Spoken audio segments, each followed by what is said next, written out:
The great palace of the Varelian Empire shimmered with crystal light, its golden towers piercing the clouds of the planet Kereth. The alien world had known peace for centuries, ruled by a powerful and wise monarch whose word was law across star systems. Yet that peace trembled on the day a human soldier walked into the throne room with the royal princess by his side. He came not as a conqueror, but as a man carrying truth.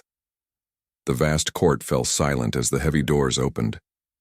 The soldiers, lining the walls, raised their gleaming spears, the air humming with restrained tension. Every pair of alien eyes turned to the tall figure walking forward. He was unlike the beings around him.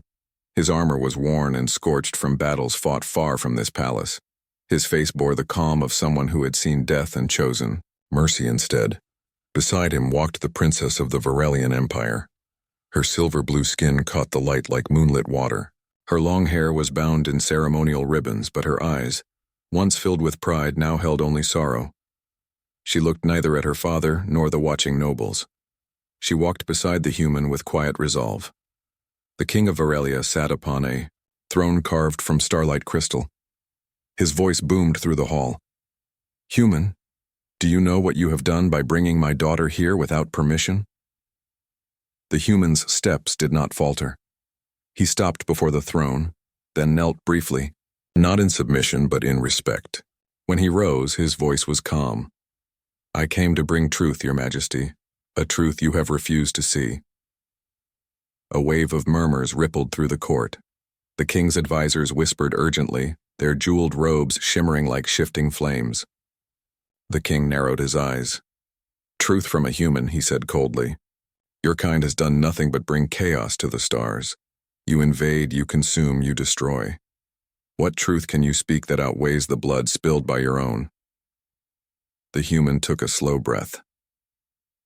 "The war between our worlds began with a lie, and your daughter is the proof." The princess lowered her gaze, her hands trembling. The hall grew silent again. The king's hand tightened on the armrest of his throne. "Explain yourself before I command your execution." The human nodded toward the princess. "Tell him, Your Highness. Tell him what you saw on Titanus Prime." The princess's voice quivered but carried across the hall. "Father, the humans did not attack first. The message you received, the one that said they destroyed our outpost, it was forged. It came from within our own council. The war began because someone wanted to control you through fear." The king's eyes widened slightly. "Impossible. You were there when the first assault began." "I was," she whispered, "and I saw their soldiers helping our wounded when the bombs fell. I saw them trying to save our civilians. They were defending, not attacking." The king's breath grew shallow. "Who told you this?" The human stepped forward. "No one told her. She saw it with her own eyes. And she risked her life to save mine when your armies captured my unit." Gasps echoed through the chamber. The court was stunned. The king's counselors shouted over one another, calling it treason. The princess stood still, her head held high despite the tremor in her voice. "He speaks the truth. I have seen it. I have lived it. And I cannot let our people continue this war built on lies." The king rose from his throne, fury flashing in his gaze. "You would defy your own bloodline for a human?" "For what is right," she said softly. "For peace." The king's power was absolute, yet in that moment he saw something in his daughter's eyes that silenced even his rage.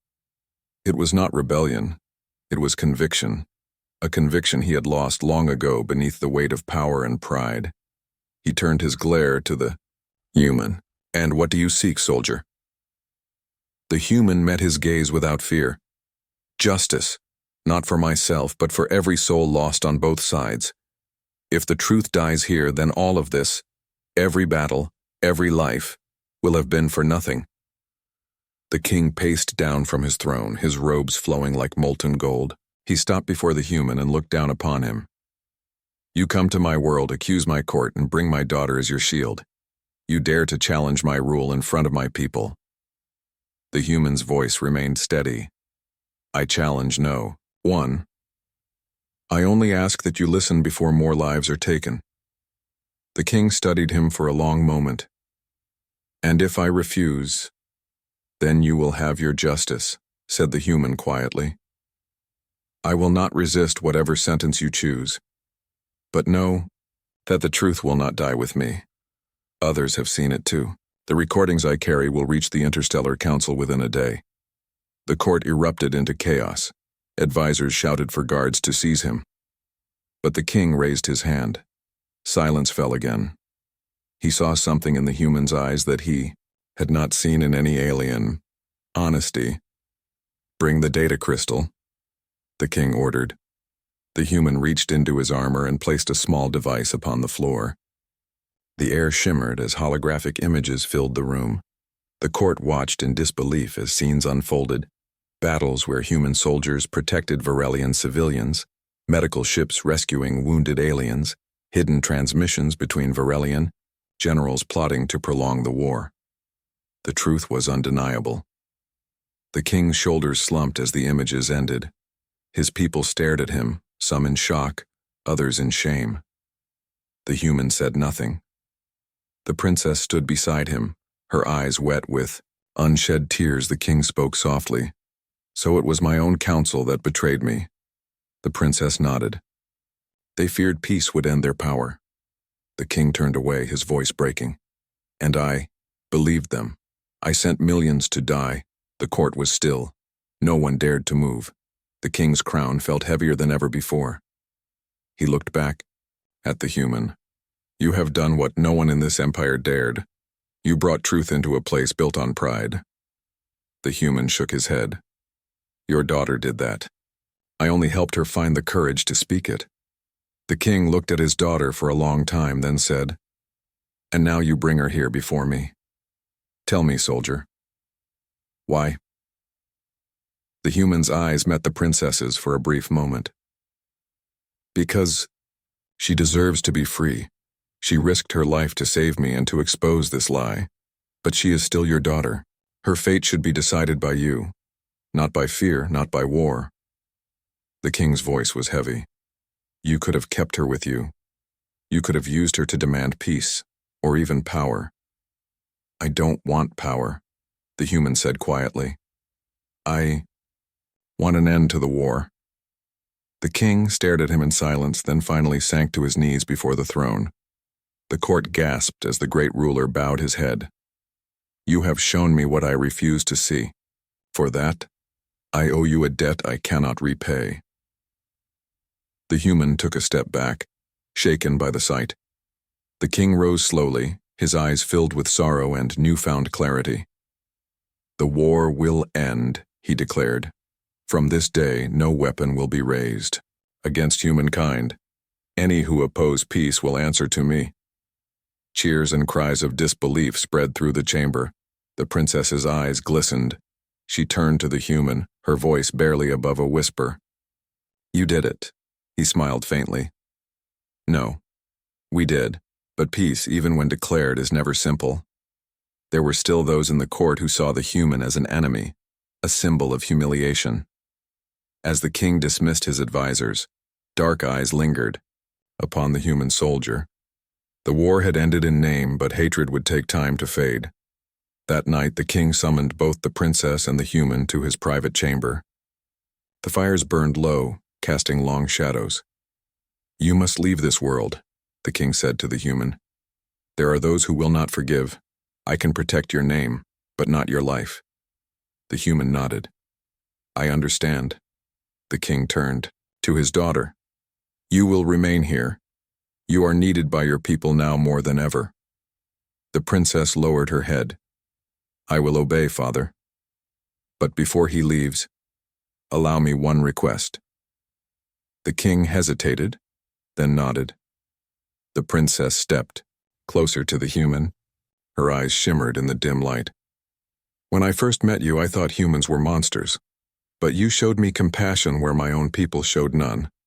I will never forget that." He smiled faintly. "And I will never forget the courage you showed today. You changed everything." They stood in silence for a long moment, neither knowing if they would ever meet again. Then at last she said, "Go before they find another reason to keep you." He turned to leave, but before stepping out, he looked back. "Take care of your father. He carries more guilt than any man should." She nodded, tears glimmering in her eyes. When dawn came, the human departed under the protection of a royal escort. The skies of Kareth burned orange with morning light as his ship lifted into orbit. From the palace balcony, the princess watched until the stars swallowed him from sight years past. Peace spread across the stars.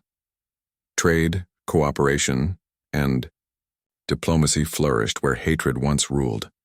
The king, older and wiser, often spoke of the human who had walked into his court and forced him to face the truth. The princess, now a leader in her own right, carried the memory like a flame within her heart. Then one day, long after the last scars of war had healed, a new vessel appeared above Kareth. Its design was unmistakably human. The people gathered as it descended near the royal courtyard. The ramp opened and a familiar figure stepped out, older, scarred, but with the same calm eyes as before. The princess walked forward, her heart racing. For years she had dreamed of this moment, unsure if it would ever come. The court watched in silence as she stopped before him. "You kept your promise," she said softly. He smiled. "And you kept peace." The king, standing beside them, looked upon the two and said quietly, "When the truth is spoken by those who have no power, it bikur."